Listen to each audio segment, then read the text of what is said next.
Sabrina Memorial Foundation is a non-profit organization. Its purpose is to carry out different social responsibilities in various fields, including education services among the poorer people of several countries including Bangladesh.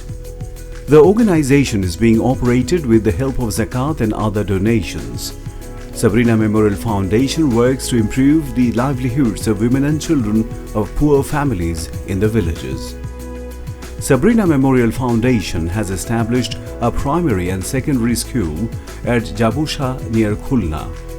Children from poor families can get education from these institutions.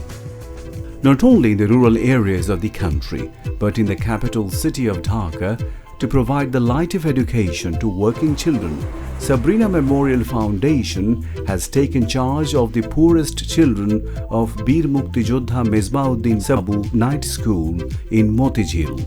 In this night school, underprivileged children from different age groups receive education. The Sabrina Memorial Foundation has been relentlessly conducting its activities with the mentality of service to the humanity. The scope of activities of such an organization can be more widespread. All the capable people of the country and abroad should come forward to strengthen the hand of the Sabrina Memorial Foundation so that Sabrina Memorial Foundation can turn out to be a self-sustaining organization in near future.